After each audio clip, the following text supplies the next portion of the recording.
I'm Dr. John Caputo. I'm a professor of in the Communication Arts Department here at Gonzaga, and I'm part of the MA program in Communication and Leadership. I came to Gonzaga about 1990. My interest is in media and social values, or how media impact the culture that we live in. Over this period of time while I've been at Gonzaga, I came to direct the Northwest Alliance for Responsible Media, an organization here in the city of Spokane that looks at the influence of media on our society. And the Northwest Alliance is sponsoring this event tonight. Our purpose is to raise the level of awareness of media literacy to the point where we as citizens are media wise. We don't want to be used by media, we want to use media. With your help, we can have a positive voice in this community. As part of that effort, I have the dual pleasure of presenting an award tonight to Amy Goodman for her work in promoting media reform and media literacy, and to use this event as that fundraiser to help KYRS Thin Air Community Radio to reach even a larger audience than they now reach. There's a few things I want to say about Amy and honoring her work tonight. Amy Goodman, then, is a United States broadcast journalist, syndicated columnist, and author, and is a co-founder, executive producer, and host of Democracy Now!, a national daily independent award-winning program airing in more than 450 public and community broadcast stations in North America, including our own KYRS. The Northwest Alliance for Responsible Media, it really grew out of the West Central Community Center when there was a pizza delivery man who was killed in the neighborhoods while delivering a pizza. And West Central was so frustrated with what they were seeing as their lack of services, but they also wanted to know what are some of the root causes that are affecting that region of the community. So we had a town meeting, and one of those issues we looked at was the influence of media on the community itself, and how media images had such a strong portrayal on the young people, where values used to come from the home and the school and the church. By 1990, or certainly by 2009, most of our values don't come from those traditional places. They come from mass media sources. And so we depend on our mass media to influence for the good in our communities, where oftentimes it's really there for profit motivation and really not really giving us what we need to raise healthy kids and healthy communities. So the Alliance took this on as a responsibility that maybe we could start to form some town and gown relationships and really try to make a difference in the way media affects the people who live here in the city of Spokane. We might not be able to influence the national market, but if we thought we could influence the local community, we could make a good difference at that level. And as part of that, then, we brought a series of speakers to Gonzaga over the years, and we've had a number of workshops and outsource activities that we would present to the community. But we always tried to find the people who were the most important to bring to raise some awareness and knowledge of the media and its impact on us. And one of those people happens to be Amy Goodman, who has her program Democracy Now! And her column in the Spokesman Review, as well as her radio show on KYRS. I came to meet Amy Goodman about 2 years ago or 3 years ago at the Media Reform Conference in Memphis, Tennessee. I heard Amy speak there about media reform, and she talked about that we can't have political reform, we can't have medical reform, we can't have any of the reforms we look for in society unless we start with reforming the media.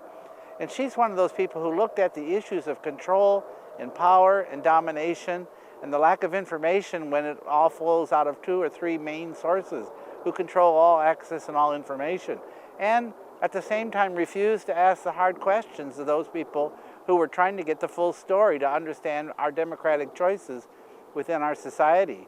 So as part of that, then, I worked as hard as I could to try to find a way to bring Amy Goodman to Spokane, and uniquely, one of my former students who was part of a program with Amy in San Francisco made that connection, and that connection extended out to a connection with our local KYRS radio. And next thing we know, Amy was promoting a book, and Spokane was on her visit. So we got her to come to Spokane because she's one of those people who, for a long time, I mean, some people think she's just new. There's a lot of people in Spokane who knew nothing about Amy. That she had been arrested in East Timor, or that she had had conversations with Bill Clinton, who found her insulting for the questions she persisted in asking him, was not on everybody's radar screen. So we thought we need to bring that radar screen here, especially as we start to have more conglomerations controlling media, limited information coming our way, and media really looking the other way and not asking the questions that we really need to ask. Their documentary, Massacre, the Story of East Timor, won numerous awards, including the Robert F. Kennedy Prize for International Reporting, the Alfred L. DuPont Columbia Silver Baton Award, the Armstrong Award, and the Radio Television News Directors Award, as well as the Associated Press, United Press International, and the Corporation for Public Broadcasting Award.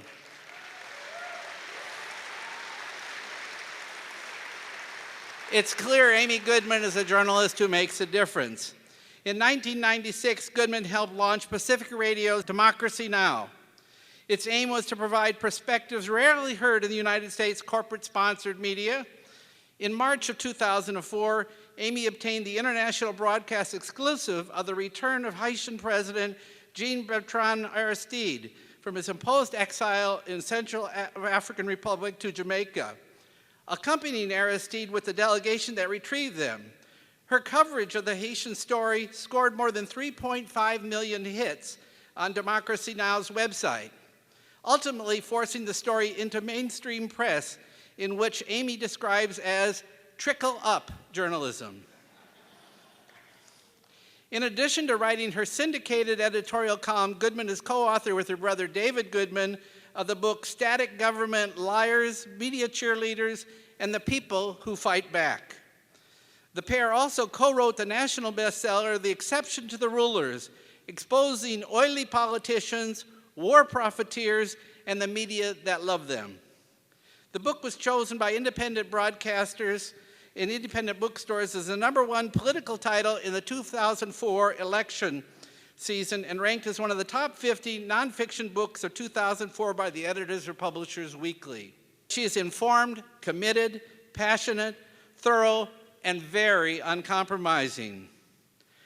If we could bring somebody like Amy Goodman to Spokane, we might make a difference in influencing local media, at least our desire to find more reporters who were going to tell us the truth, who were going to ask those hard questions, who were going to pursue them whether people like them answering the questions or not.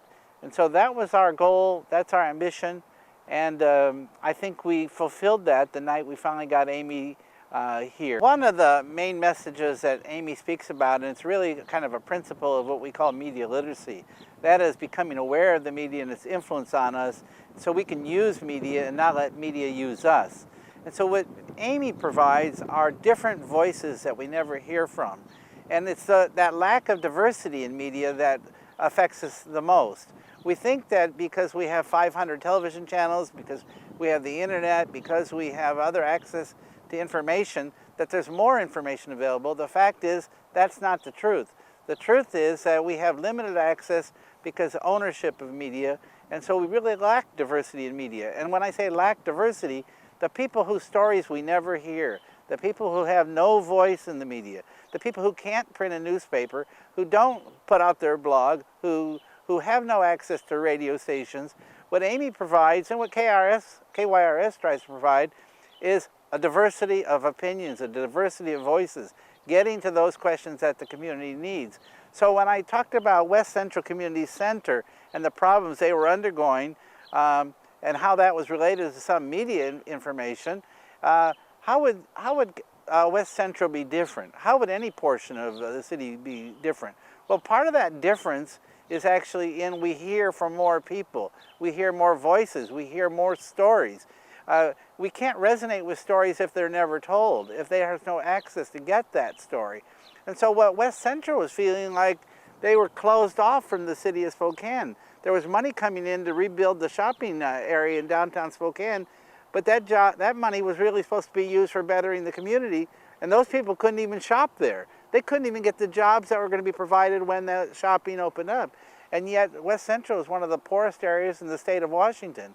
If you look at the statistics, they're a second or third poorest part of the state of Washington. We think of big urban environments where poverty is happening, but it's happening right here with the level of income, with the meth houses, all the problems that exist there.